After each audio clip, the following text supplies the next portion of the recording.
নমস্কার। আমার এই চ্যানেল অতীত বর্তমান ভবিষ্যৎ পর্ব ১-এ আপনাদের স্বাগত।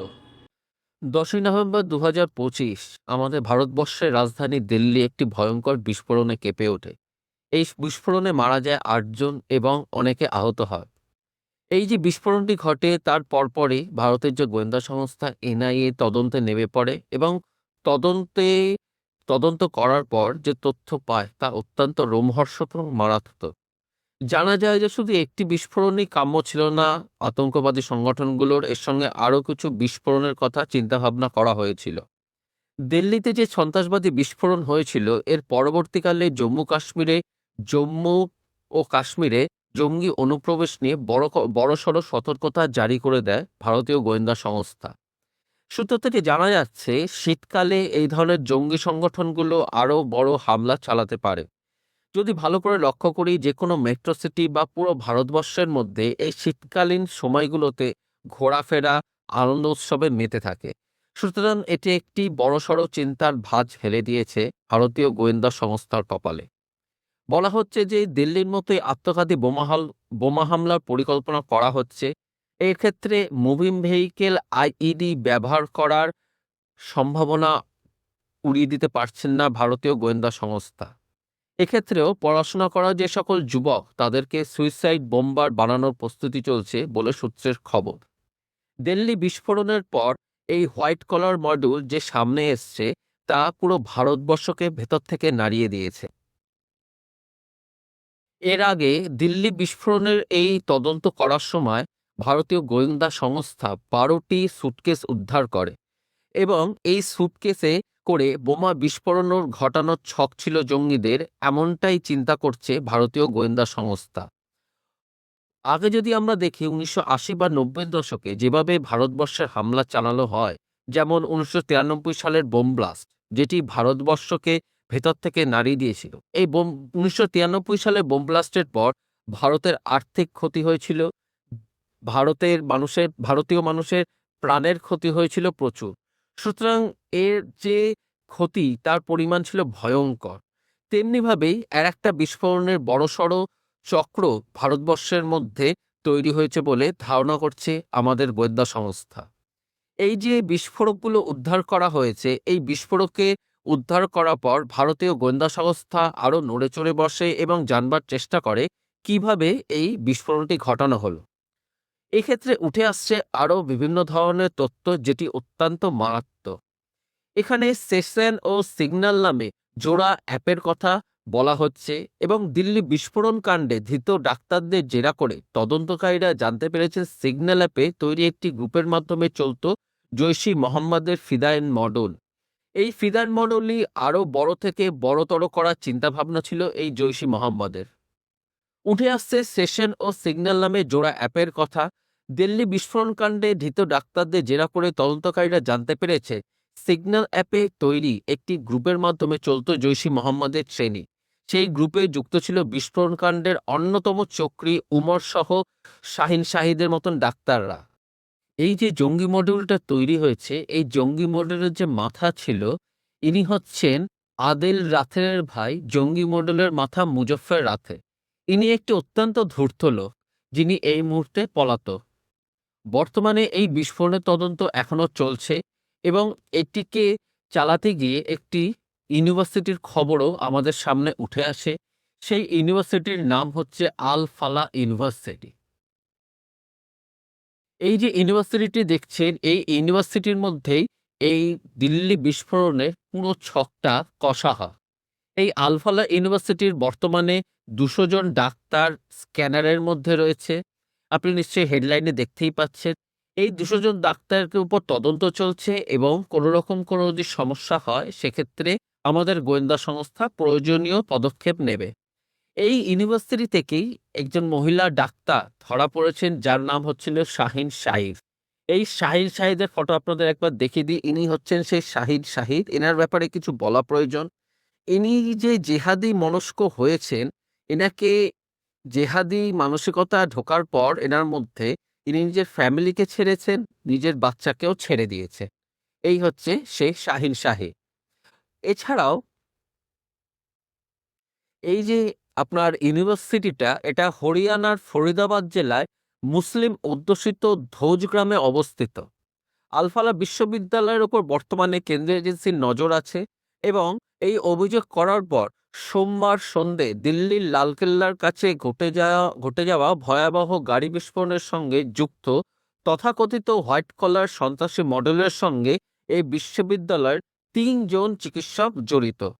এই বিস্ফোরণের অন্তত তদন্তকারী সংস্থাগুলির দাবি পাক হ্যান্ডলারের নির্দেশে কিছু শিক্ষিত ব্যক্তি বিশ্ববিদ্যালয়ের প্রাঙ্গণকে নিরাপদ আশ্রয়স্থল হিসাবে ব্যবহার করেছে। বর্তমান সময়ে ভারতবর্ষে যত বিশ্ববিদ্যালয় আছে সেই বিশ্ববিদ্যালয়গুলোর মধ্যে যদি এই ধরনের কুকর্ম চলে সেটা কিন্তু ভারতবর্ষের শিক্ষা ব্যবস্থা এবং ভারতীয় যে উঠতি যে যুবক যুবতী তাদের ক্ষেত্রেও কিন্তু এটা ভয়ঙ্কর। এছাড়াও যেটা রয়েছে প্রকাশ পাচ্ছে যে এই বিশ্ববিদ্যালয়ের যে কর্ণধার তিনি সঙ্গে সঙ্গে এই মাফ করবেন এই বিস্ফোরণের উপর দায়িত্ব পুরোপুরি অস্বীকার করেছে। এই বিশ্ববিদ্যালয় সম্পর্কে যদি বলা হয়, এই আলফালা বিশ্ববিদ্যালয় তাদের সরকারি ওয়েবসাইটে জানিয়েছে প্রতিষ্ঠানটি হরিয়ানার প্রাইভেট ইউনিভার্সিটি অ্যাক্টের অধীনে রাজ্য বিধানসভা কর্তৃক অনুমোদিত। 1997 সালে একটি ইঞ্জিনিয়ারিং কলেজ হিসাবে পথ চলা শুরু হয় এবং 2013 সালে national assessment and accreditation council অর্থাৎ NAAC থেকে A গ্রেড ডিগ্রি স্বীকৃতি পায়। এটা অত্যন্ত চিন্তার বিষয় যে একটি A গ্রেড ডিগ্রি স্বীকৃতি পাওয়া একটি ইউনিভার্সিটি কি করে এমন জঘন্যতম কাজের সঙ্গে জড়িয়ে যেতে পারে। আলফালা মেডিকেল কলেজ ও বিশ্ববিদ্যালয়ের অধীনে পরিচালিত হয়। সেক্ষেত্রে এই ধরনের বিশ্ববিদ্যালয়গুলো যে এই ধরনের জঙ্গি মডেলে পরিণত হচ্ছে এটা পুরো ভারতবর্ষের ক্ষেত্রে অত্যন্ত একটা চিন্তার কিন্তু বিষয় হয়ে দাঁড়াচ্ছে আস্তে আস্তে। সংখ্যালঘু শিক্ষার্থীদের জন্য একসময় আলিগড় মুসলিম বিশ্ববিদ্যালয় ও জামিয়া মিলিয়া ইসলামিয়ার বিকল্প হিসাবে কিন্তু এই বিশ্ববিদ্যালয়টি জনপ্রিয় ছিল। এই আলফালা বিশ্ববিদ্যালয়টি দিল্লির জামিয়া মিলিয়া ইসলামিয়ার ক্ষেত্রে মাত্র 30 কিলোমিটার দূরে অবস্থিত এই বিশ্ববিদ্যালয় 1995 সালে প্রতিষ্ঠিত আলফালা চ্যারিটেবল ট্রাস্টের অধীনে চলে। ট্রাস্টের সভাপতি জাওয়াদ আহমেদ সিদ্দিকী, ভাইস চেয়ারম্যানের নাম মুফতি আবদুল্লাহ কাসেমি এবং সচিব মোহাম্মদ ওয়াজিদ।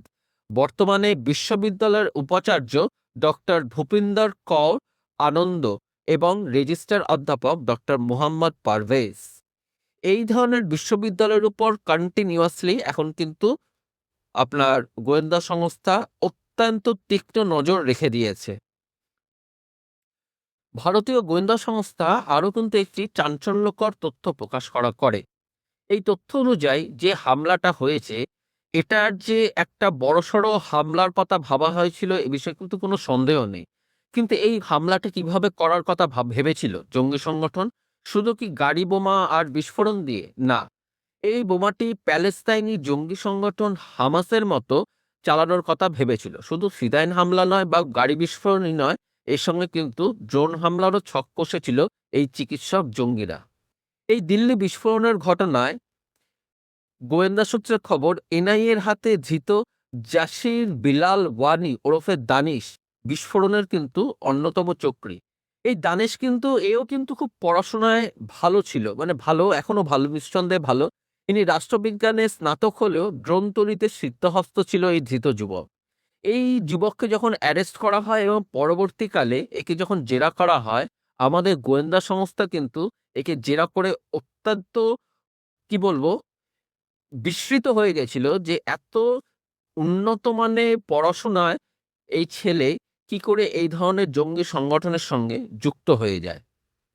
এবার আসি এই দানিশের কথায়। এই দানিশ কি করে এই বিস্ফোরণ কাণ্ডের সঙ্গে জড়িয়ে পড়ল? বলাই বাহুল্য, এই দানিশের সঙ্গে যে উমরের পরিচয় হয়েছিল এটা কিন্তু অনেকদিন আগেই হয়েছিল। দিল্লি বিস্ফোরণ কাণ্ডে তার ভূমিকাই বা কি ছিল এটাও কিন্তু খুব ইম্পর্টেন্ট। তদন্তকারীদের দানিশ জানিয়েছেন যে সে উমরের সঙ্গে দেখা করেছিল কাশ্মীর থাকাকালীন একটি মসজিদে এবং তার পরবর্তী সময় ধরে উমর কিন্তু এই দানিশের মাথায় জেহাদের চিন্তা ভাবনা আস্তে আস্তে ঢোকাতে থাকে এই হচ্ছে সেই উমর যে কিনা আত্মঘাতী বিস্ফোরণ ঘটিয়ে দিল্লিতে অতগুলো মানুষকে মেরে ফেলেছিল। এই যে দানিশ, এই দানিশকে এখনো জেরা করা চলছে এবং এই জেরার ফলাফল অনুযায়ী যা আসবে তা ধীরে ধীরে সংবাদপত্রের মাধ্যমে আমাদের কাছে চলে আসবে। এই যে জেহাদের স্বপ্ন ঢুকিয়ে দিয়েছিল উমর দানিশের মাথায়, এতে এতটাই সে র্যাডিক্যাল হয়ে গেছিল এই দানিশ, সে নিজেকে কিন্তু আত্মঘাতী হামলার জন্য পুরোপুরিভাবে মানসিক প্রস্তুত করে ফেলেছিল।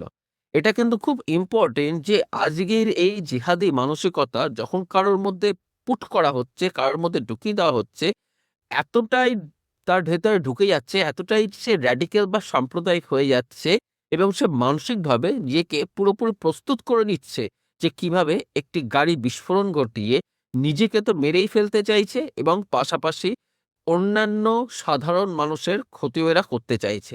এরা হয়তো জানেও না যে সকল সাধারণ মানুষকে এরা মারে তাদেরকে এরা কোনোভাবেই চেনে না। তাদের মাথায় শুধু একটাই আছে, সেটা হচ্ছে জিহাদ, জিহাদ আর জেহাদ। যেটা আমি একটু আগেই বলছিলাম, এই দানিশের যে বুদ্ধিমত্তা, এটা কিন্তু তদন্তকারীদের নজর কেড়েছে। এই দানিশ ড্রোন, রকেটের মতো মরণাস্ত্র কিন্তু বানাতে পটু। এমনকি দিল্লি বিস্ফোরণ কাণ্ডেও সেই মরণাস্ত্র তৈরি করেছিল দানিশই। তুলে দিয়েছিল উমরের হাতে। ইতিমধ্যে দানিশকে দফায় দফায় জেরা করছে তদন্তকারীরা। তবে ছেলের বিরুদ্ধে এই জঙ্গিযোগের অভিযোগ উঠতেই তার বাবা গায়ে আগুন লাগিয়ে আত্মহত্যা করে। স্বাভাবিক ব্যাপার, এই ধরনের ছেলে যদি ভালো পড়াশোনা হয়, তারপরে যদি এই ধরনের কার্যকলাপের সঙ্গে যুক্ত হয়ে যায়, একটা সাধারণ পরিবারের সম্মান নিয়ে চলা মানুষজন তার কিভাবে এটাকে মেনে নেবে? বর্তমানে ভারতীয় গোয়েন্দা সংস্থার এই তদন্ত কিন্তু আমাদের পশ্চিমবঙ্গ এসেও ঢুকে গেছে। সেক্ষেত্রে ভারতীয় গোয়েন্দা সংস্থা এনআইএ এবং আমাদের পশ্চিমবঙ্গের বা কলকাতা পুলিশের, রাজ্য পুলিশের স্পেশাল টাস্ক ফোর্স অর্থাৎ এসটিএফ সাবির নামে একজনকে জিজ্ঞাসাবাদ করছে। এই সাবির কিন্তু অলরেডি জেলের মধ্যে আছে। এই সাবিরকে সন্দেহের কারণ কি? গোয়েন্দাদের সন্দেহ সাবির জেলের ভিতর থাকাকালীন বেশ কিছু উগ্রপন্থীদের সংস্পর্শে আসে এবং সেখান থেকে তার আস্তে আস্তে এই র্যাডিক্যাল চিন্তা বা এই সাম্প্রদায়িক চিন্তা উৎপত্তি হয় এবং পরবর্তীকালে এই সাম্প্রদায়িক চিন্তার জন্য গোয়েন্দারা সন্দেহ করছে যে যে কোনোভাবে, প্রত্যক্ষভাবে বা পরোক্ষভাবে, দিল্লি বিস্ফোরণের মধ্যে এই সাবিরের কোনো যোগসাজশ থাকলেও থাকতে পারে। সাজিশের ভাইকে আটক করা হয়েছে। সাবিরের ভাই ফয়জাল আহমেদকে জিজ্ঞাসাবাদের জন্য নদিয়ার পলাশীপাড়া বড় নলদাহ এলাকা থেকে আটক করেছে এসটিএফ। তদন্তকারী ডক্টর শাহিন শাহিদ, যাকে একটু আগে আমরা বলছিলাম, এই মানুষটি, এই যে শাহিন শাহিদ, এনাকেও জিজ্ঞাসাবাদ করে জানতে পারে যে এই হামলায় বিভিন্ন সোশ্যাল গ্রুপ ব্যবহার করে সমন্বয় করা হয়েছিল। অর্থাৎ এই যে দুটো অ্যাপ আমরা বললাম, এই দুটো অ্যাপ ছাড়াও অন্যান্য সোশ্যাল মিডিয়া অ্যাপও ব্যবহার করা হয়েছিল এই পুরোপুরি চক্রান্তটাকে তৈরি করার জন্য। সাবির এই ধরনের একটি গ্রুপের সঙ্গে যুক্ত ছিল। ভারত বিরোধী প্রচারেও অত্যন্ত শক্ত ছিল বলেই শোনা যাচ্ছে এই সাবিরের ব্যাপারে। বর্তমানে সাবির আহমেদের সরাসরি দিল্লি বিস্ফোরণে জড়িত থাকার বিষয়টি যাচাই করা হচ্ছে এবং এর পিছনে তদন্তও চলছে। এবার আসি যে ব্যক্তি এই বিস্ফোরণ ঘটিয়েছে, এনার নাম হচ্ছে উমর উন নবী। এই যে উমর উন নবী, ইনি একজন পেশায় ডাক্তার এবং কাশ্মীর থেকে কিন্তু বিলং করে। এই উমর উন নবীর ব্যাপারে যে তদন্তকারী সংস্থা যেভাবে তদন্ত করছে, তার থেকে যে সূত্রগুলো আমরা খুঁজে পেয়েছি তা হচ্ছে এই রকম। এই উমর উন নবী নুহের হিদায়ত কলোনিতে আত্মঘাতী বোমা হামলা ডাক্তার উমর নবীর জন্য একটি ঘর ভাড়া নেওয়া ৩৫ বছর বয়সী এক মহিলাকে আটক করেছে আমাদের গোয়েন্দা সংস্থা। দিল্লি বোমা হামলার পর থেকেই অঙ্গনওয়াড়ি কর্মী মহিলা পলাতক ছিলেন। ঘটনার পর তার পরিবারের বিরুদ্ধে তদন্ত চলছে এবং আমাদের এই গোয়েন্দা সংস্থার সূত্র জানিয়েছে যে এই তদন্তকারী সংস্থাগুলি নুহের আরও ৭ জনকে জিজ্ঞাসাবাদ করেছে। নুকে পুরো ঘিরে ফেলা হয়েছে এবং সেখানকার লোকাল যে লোকজন আছে তার মধ্যে সন্দেহভাজন এমন ৭ জনকে জিজ্ঞাসাবাদ করছে বর্তমানে আমাদের গোয়েন্দা সংস্থা। উমরের সাথে তাদের কি সম্পর্ক ছিল না ছিল, তার সঙ্গে পরিচিতি কতটুকু এবং তার সঙ্গে কি কথাবার্তা হয়েছে এবং হামলার আগে তার সঙ্গে কথাবার্তা হয়েছে। এটাও বলা হচ্ছে হামলার আগে এই উমরুন নবী ওইখান থেকে বহু ফোন কল করে। সেগুলো বিষয়ে তদন্তকারী সংস্থারা কিন্তু খতিয়ে দেখছে। লালকেল্লা মেট্রো স্টেশনের কাছে বিস্ফোরণের পর আলফালা মেডিকেল কলেজের সন্ত্রাসবাদের সাথে যোগসূত্র প্রকাশ পাওয়ার পর থেকে হাসপাতালের রোগীর সংখ্যাও হ্রাস পেয়েছে। পূর্বে প্রতিদিন প্রায় 200 রোগী হাসপাতালে বহির্বিভাগে যেতে, যা এখন 100-রও কম এসে পৌঁছে গেছে, হাসপাতাল সূত্র জানিয়েছে। অর্থাৎ এই যে পরিস্থিতি, এই ধরনের পরিস্থিতি কিন্তু মানুষের মধ্যে একটা ভীতির সঞ্চার করছে। এই ধরনের পরিস্থিতি কিন্তু মানুষের মধ্যে একটা বিভেদেরও সৃষ্টি করছে। এটা সাধারণ মানুষকে কিন্তু বুঝতে হবে এবং যারা এই ধরনের চক্রান্ত করছে এবং যারা এই ধরনের চক্রান্তকে ধোঁয়া দিচ্ছে তাদেরকে কিন্তু একটা বুঝতে হবে এটা কিন্তু কোনো সুস্থ সমাজের লক্ষণ নয়। এই উমরুন নবী যিনি বিস্ফোরণটি ঘটিয়েছেন, তিনি ওই ইউনিভার্সিটি আলফালা ইউনিভার্সিটিতে কিন্তু ক্লাসও নিতে। তিনি এটাও জানা যাচ্ছে তদন্ত করে যে তিনি যখন ক্লাস নিতেন তিনি খুব কম ক্লাস নিতেন এবং তার সপ্তাহে 2টো কি 3টে ক্লাস নেওয়া হতো এবং সেই 3টে ক্লাস হার্ডলি 20 মিনিট থেকে 25 মিনিট এত অবধি নিত। সুতরাং তিনি তার ম্যাক্সিমাম সময়টাই একটা পার্টিকুলার জায়গায় লোকজনদের সাথে কাটাতো এবং গোয়েন্দা সংস্থা ধারণা করছে এই সময় সেই চক্রান্তগুলো তৈরি করা হচ্ছিল। একটা আশ্চর্যজনক জিনিস জানা যাচ্ছে, ডাক্তাররা জানিয়েছেন যে উমরকে সর্বদা হাসপাতালে সন্ধ্যা বা রাতের শিফটে নিযুক্ত করা হতো। তাকে কখনোই সকালের শিফটে কিন্তু দেখা যেত না। আলফালা বিশ্ববিদ্যালয়ের বেশ কয়েকটি তদন্ত দল বর্তমানে কাজ করছে। জাতীয় তদন্ত সংস্থা এনআইএ ছাড়াও দিল্লি পুলিশের স্পেশাল সেল, উত্তরপ্রদেশের সমাজবিরোধী squad ATS, Faridabad crime branch এবং জম্মু কাশ্মীরে পুলিশের ইউনিটগুলো নিয়মিত এই বিশ্ববিদ্যালয় পরিদর্শন করছে। মঙ্গলবার এনফোর্সমেন্ট ডিরেক্টরেট ইডি ও বিশ্ববিদ্যালয়ে অবতরণ করেছে। এই সমস্ত তদন্ত দলগুলো বিশ্ববিদ্যালয়ের ভেতর থেকে এক অস্থায়ী কমন সেন্টার স্থাপন করেছে। এরা জানতে চাইছে যে উমর কিভাবে এইখানে এই চক্রান্তগুলো করেছে এবং তার সঙ্গে আরও কে কে এই চক্রান্তের সঙ্গে যুক্ত ছিল।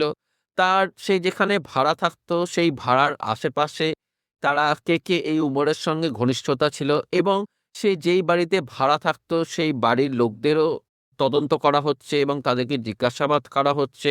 সব মিলিয়ে দিল্লি বিস্ফোরণ কাণ্ডের যে তদন্ত সেটা কিন্তু এখনো শেষ হয়নি।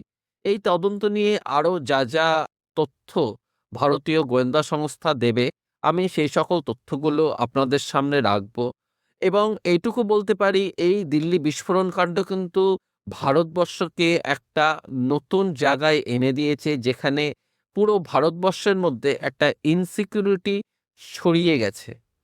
এক কথায় ভারতবর্ষ বর্তমানে যে পরিস্থিতিতে আছে তা কিন্তু একটু হলেও আমাদের মধ্যে চিন্তা ফেলছে। আমরা পশ্চিমবঙ্গের মানুষ, এখানেও প্রচুর বাংলাদেশি ঢুকে আছে, এটাও কিন্তু আমাদের চিন্তার বিষয়। বলা বাহুল্য এই দিল্লি বিস্ফোরণের সাথে কিন্তু কোথাও না কোথাও বলা হচ্ছে বাংলাদেশেরও যোগ আছে। এই বিষয়ে একটি আমি বিস্তারিত ভিডিও বানাবো এবং ভিডিও বানিয়ে আপনাদের সামনে রাখবো। বাংলাদেশের সঙ্গে কার কি যোগসাজশ আছে এবং তদন্ত সূত্র বা যে বড় বড় মিডিয়াগুলো তারা কি বলছে সে সম্পর্কে বিভিন্ন ধরনের তথ্য আপনাদের সামনে রাখবো। তো অনুরোধ করব আমার চ্যানেলের সঙ্গে থাকবেন, চ্যানেলটিকে সাবস্ক্রাইব করবেন। আর যদি আমার এই তথ্য যেগুলো আমি দিলাম আপনাদের যদি ভালো লেগে থাকে অবশ্যই শেয়ার করবেন। নমস্কার।